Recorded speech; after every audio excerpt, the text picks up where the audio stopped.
Great intro. So we're gonna be. Me laughing halfway. Oh my god. All right. So today we're gonna be talking about using violence as a way to resolve conflicts. And keep in mind, a little disclaimer here. We're gonna be talking about a lot of touchy and controversial subjects um, that really reflect the title of the podcast. So please keep that in mind. And yeah, so we're gonna like this whole project is about talking about how it works in real life as well as in the play Macbeth by William Shakespeare. So we have a few points that we want to bring up right off the bat with either Miranda or Zach. Who wants to go first?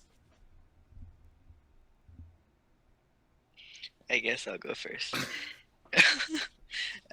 So You were the supposed to go first. okay, I thought you said you whatever. Okay, whatever. Let's go. Um, so the first point is about how Duncan um makes other people fight for him. So like for example, he uses Macbeth in the big battle at the beginning. He uses him to fight for him because obviously Macbeth is just at that point starting to like using violence to solve all the conflicts. Um, and but in turn, he also causes conflicts by doing that because everyone else is thinking like, shouldn't the king be a little bloody too? He's just letting everyone else fight his battles for him. And the second point is Macbeth on the battlefield uses violence that gets him ahead in life. So he disembowels someone and then beheads him. And obviously, Duncan likes that. And he rewards him with the title of Thane of Cawdor. Um, yeah, Miranda. Okay, so we know that kind of the witches or the Weird Sisters gave Macbeth a prophecy that said that he'll become Thane of Glamis, which he was the Thane of Glamis at the time. He'll be the Thane of Cawdor, which we can say that he basically became the Thane of Cawdor because he used violence as a mean of resolving conflict through Duncan making him fight his battles for him and ultimately winning against the King of Norway. And the third kind of prophecy was one of the witches told him that he'll become king. Well, this immediately went to his head with the thought of, oh my god, I can become king. So he goes and tells his wife, Lady Macbeth, who then also starts thinking about, oh my god, I could be queen, we could rule Scotland and all this. Well, they devise a plan where they're um, bring Duncan to their castle, and kind of at night while he's sleeping, they'll murder him.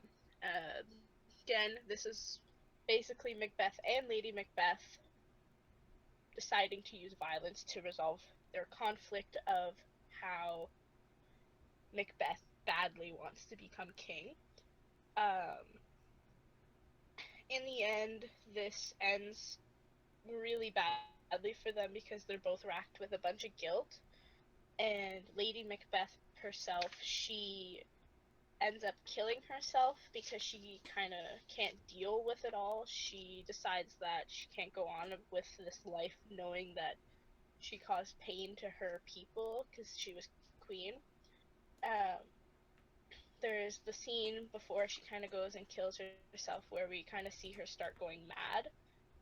She's kind of not daydreaming, but sleepwalking, and she is trying to wash the blood that can never be removed off of her because she believes that like the guilt, she's racked with so much guilt that it can never be removed.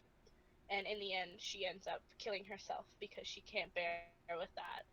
And it really just shows how um, Macbeth being a tyrant near the end. He'll just use violence to solve his conflicts no matter what, which is in part because of Duncan kind of starting it all by rewarding him with being Thane of Cawdor. He automatically thinks that he's better and he can keep using this violence to get ahead and get ahead and get ahead, which in the end is kind of ironic for both Duncan and Macbeth. But before that, we can talk about how Macbeth uses violence in another way.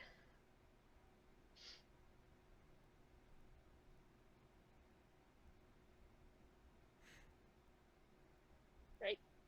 Zach, isn't it your part now? Damn, sorry, my phone glitched. It wouldn't unmute. That's all right.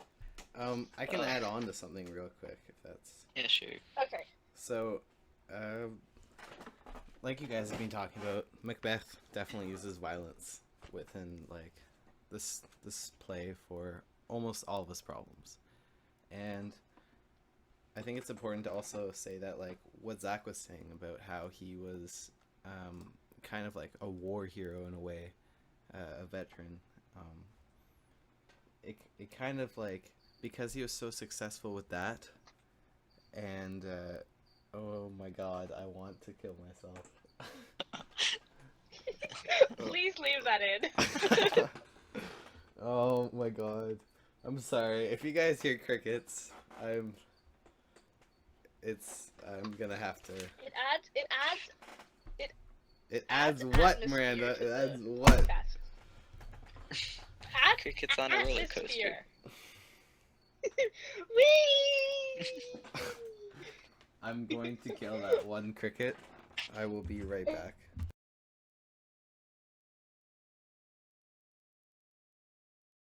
Commercial break! Get your Skittles! Skittles! You know what Skittles and Macbeth have in common? They like to kill! Skittles your taste buds! Get your Skittles! Back to the Offensive Podcast! Yes, okay, so what I was trying to say before is that throughout the whole play... not that part. Throughout the whole play, Macbeth uses violence as a way to resolve all of his conflicts. And I think it stems from the fact that he is a war hero. He is a veteran. And so all the violence that he uses to solve his problems on the battlefield, he kind of slowly implements it into his life from that like decision point, or that kind of point in his life where he killed Duncan. That main decision kind of spiraled out of control to where he would only use violence to solve his problems. And an example, like a really, like there's a difference between violence and just plain killing and getting rid of somebody.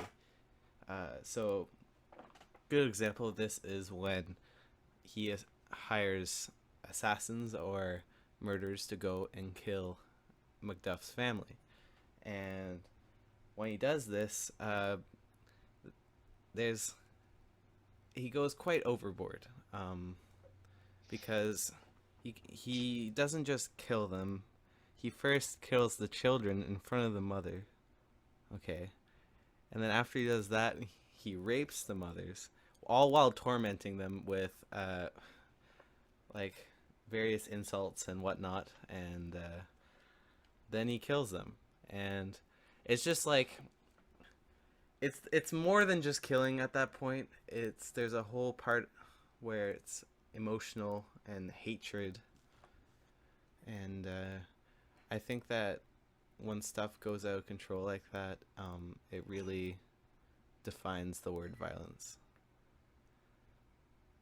Yeah, it definitely shows how Macbeth by that point turned into a major tyrant, and how he'll do anything no matter what. The only difference is, like, Duncan-wise, he killed Duncan himself, where I don't know if it was because he didn't think he could go through with it again, or because he's the king, he had that thought of, okay, I need to find someone else to do all my killing, much like what Duncan did with Macbeth. So again, it kind of falls back on Duncan, but in the end, he hired murderers to go around and kill Banquo, and then go and kill Macduff's family while making the mothers and the wives watch the murderers kill their children, which is such an emotional thing that no parent should ever have to go through that. It's too insane. The morals are kind of like out the window at that point. Well, Zach, what was the point that you were going to bring up?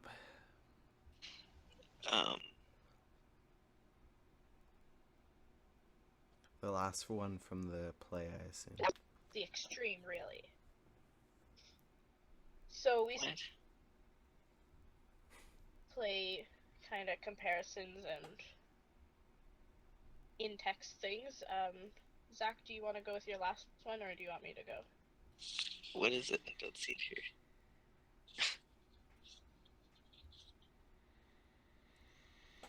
Do we need another commercial break? Yeah. All right, commercial break, people. You know what's great about Skittles? They're violent. I love putting them violently in my mouth and having them go to my throat and mature smoke, just like how Macbeth. We're back. Okay, there was a little So our misconception there, but we're all good. We'll go on our last point. We understand. So the last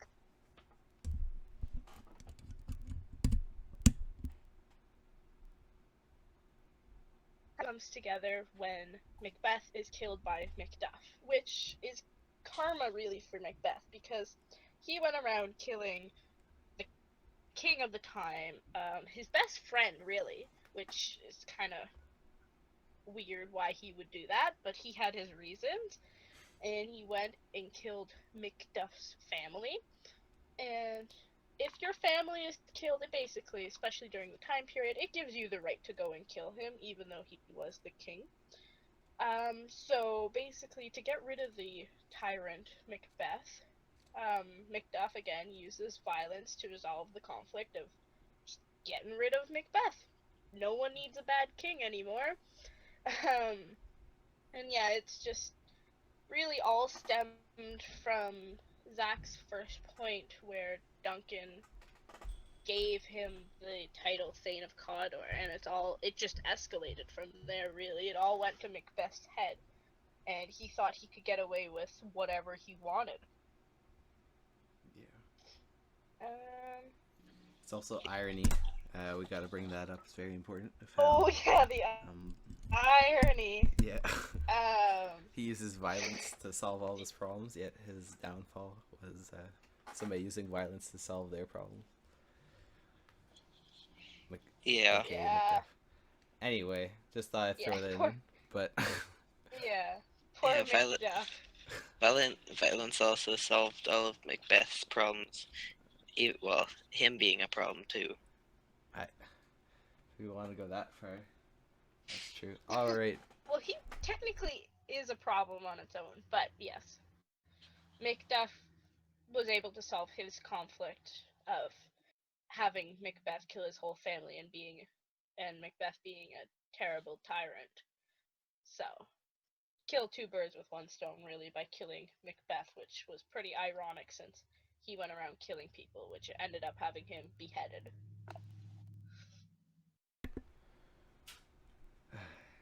So, any more things before we move on to real world situations? No,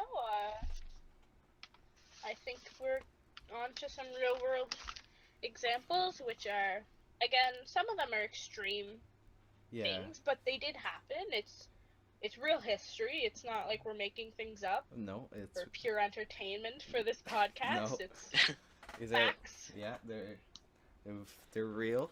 So it just shows that like the ideas we're talking about here have impacts and are actually things that in real life happen and is a way to resolve conflicts. So first we're going to talk about is ever since humans were even like a thing, there's been wars, and obviously there had to be one person that had to have decided that conflict could be resolved by violence, and to narrow that down more specifically to some controversial things, let's talk about World War II, Nagasaki and Hiroshima. So from August 6th to August 9th, two nuclear bombs were dropped on these cities. And it was ultimately to end the war. And the reason that the US had done this is because of a honor system that the Japanese had. Simply put it, they wouldn't surrender. It was a very important part of their culture and society that they would protect their honor of their family and their country and fight to the death. So if we had continued the war and fought them, first of all, it would mean a risk to a lot more people dying, not only on our side, but also on the Japanese. I mean, we would have made them pretty close to extinct, because I think it was pretty obvious that the odds were on our side, and they would have fought until till the last man was standing. And so the nukes was an important way to solve that problem, because the violence that we had to put in place was to ensure that they would understand that they couldn't win this war. And so that emotional use of aggression, of destroying an entire city in one bomb, definitely struck them as it had an impact, as Zach likes to put it. Both, he made this pun earlier, but both physically and emotionally. Well, it did. 'Cause, Yeah.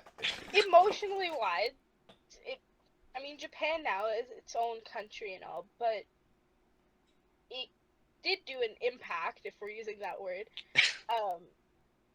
of the culture itself, because the honor system that they had was kind of the main reason why the United States felt like they had to go to the extreme and use the nuclear bombs to basically end the war that was going on. Yeah, It did work. Yeah.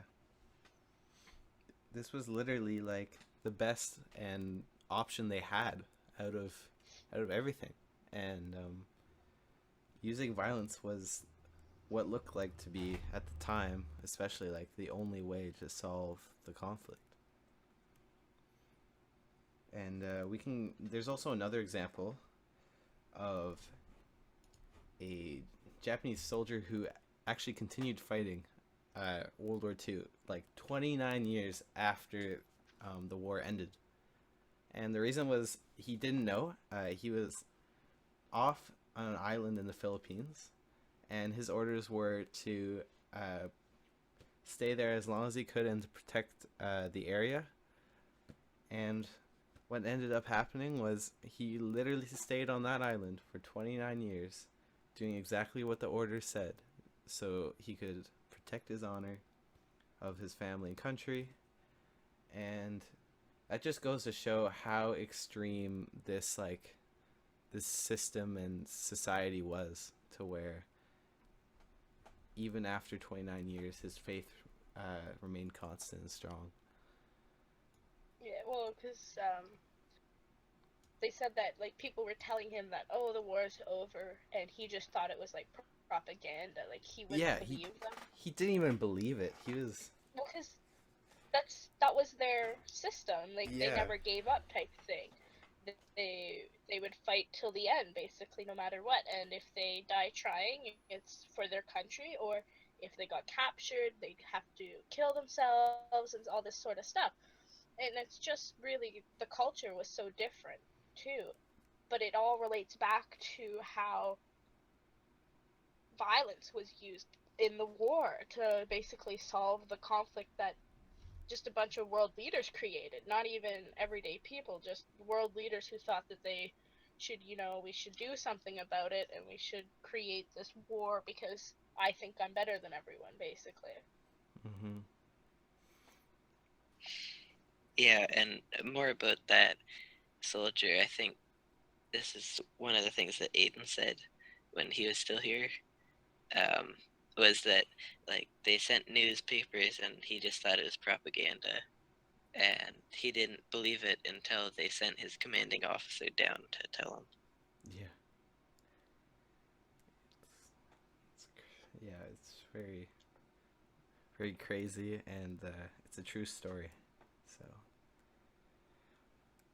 Well, yeah, like we said, of course, these are. I mean, that one real world example. Oh yeah, It's an extreme. there's still extreme examples. Yeah, but it did happen. Like, not like during the wars, they always used violence. They never thought of other ways to do it. Like, Yeah, it's like there's so many other ways to try and resolve conflicts without conflict. But nowadays, because of the UN and because of all these things, they have different ways of doing it through negotiation and stuff like that. Whereas then, because it was such an extreme, it was a world war literally. Uh, their only option was to basically go big or go home by using violence. Whereas now, when countries have kind of political issues, they'll try to talk it out or stuff like that.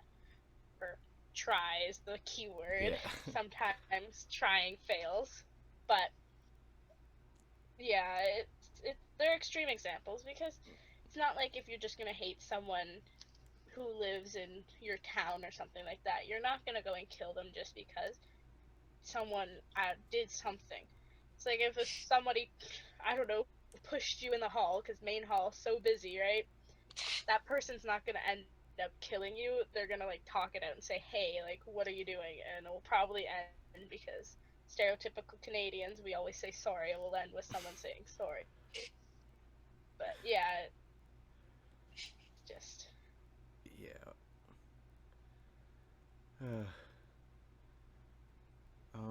There's also many examples with like different world leaders. Even like today, there's still stuff happening where violence is a key way to solve problems. Um,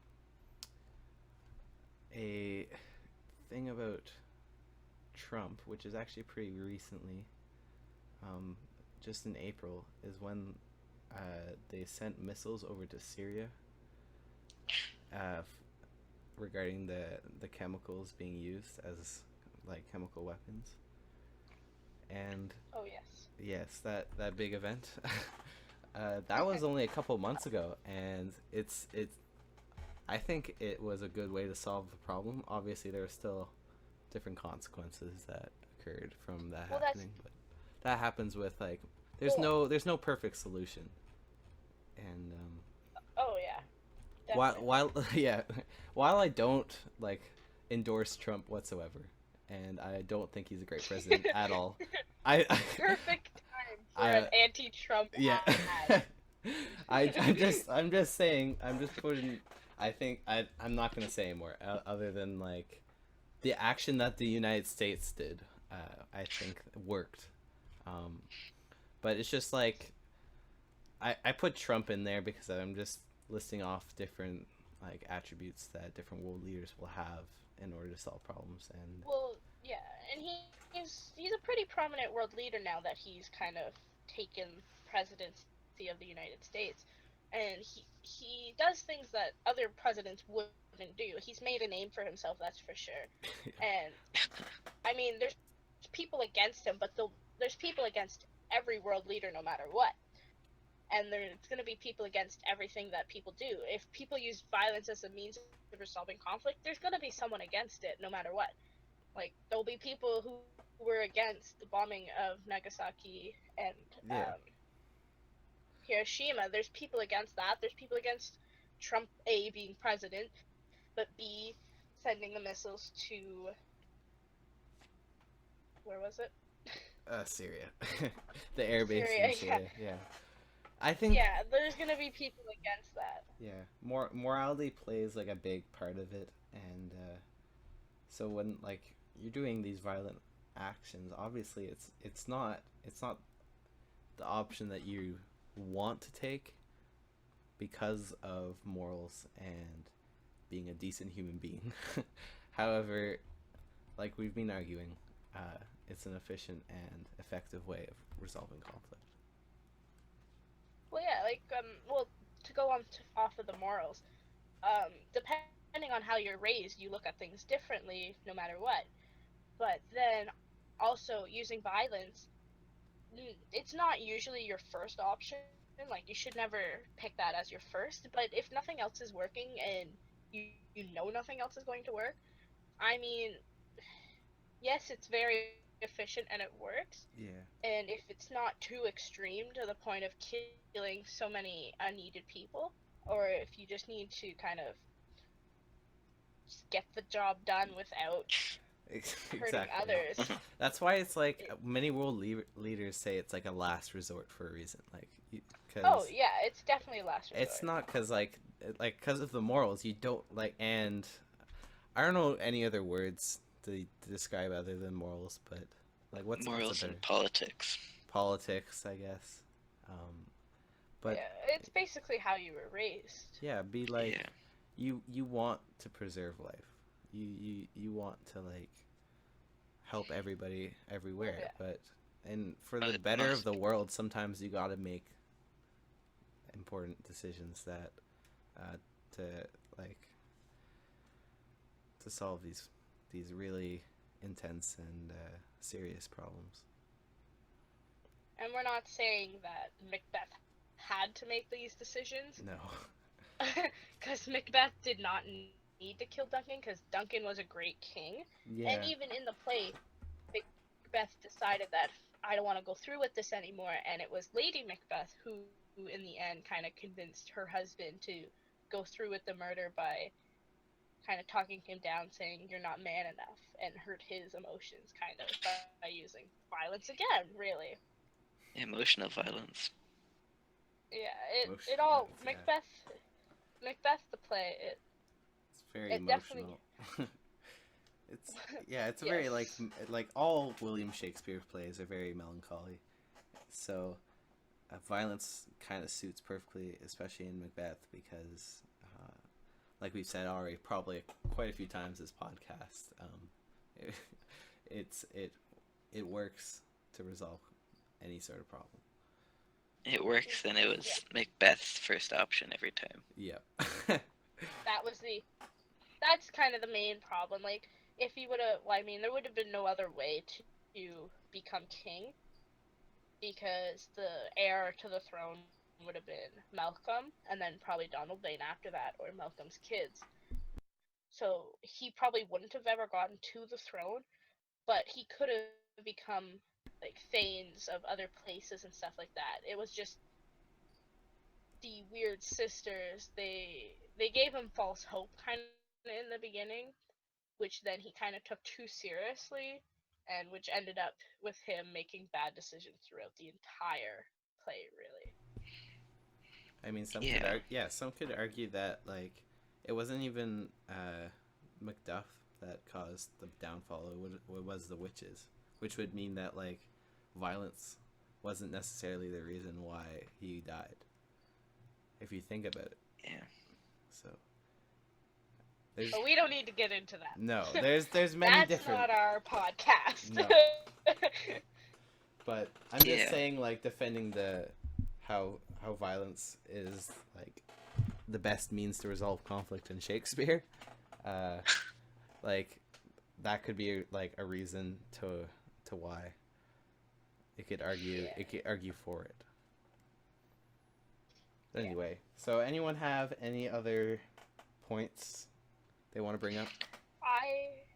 Mm, I'm Sure. good. I think we've covered everything in our 3 takes pretty well. Yeah, I think so. yeah. Sure. I'll just say one more thing. Oh, okay, yeah. Him killing Macbeth killing Duncan was sort of the only one that that violence was needed. That was the only option. Yeah. Whereas like the other ones, he probably could have talked it out or whatever, figured out something. Mhm. But instead, since he's like, well, it worked that time, so he just went around like killing everyone that got in his way or just annoyed him. Yeah. Yeah. I agree with that. he kind of started using it as the only way to resolve conflict. Yeah. Well, yeah, which goes back to it being Duncan's fault. Yeah, and yeah, we could just talk about this all night. That backfired on Because we Duncan. have all night. That We've already backfired talked on about this Duncan. enough. Yeah, the irony and the kind of karma that came out of both Duncan and Macbeth, really, because they both got what they gave in the end. Death. Death, Death. yeah, Yeah, basically. death. Lots of death. All right, so I think that's gonna conclude our amazing podcast. I hope everyone will love. References will be in. We'll have links in the description as well as MLA format, and Yeah. we hope that you all enjoyed. By all, I think it's just Miss Kraus. However, anybody in the future who may listen to this, take everything we said with a bit of a grain of salt. But Impact. So yeah, that was our podcast. Yep, Yep. that was the offensive podcast. There you go. Ow. I just hit my head. That's a great ending. I'm taking that. There we go. Ow.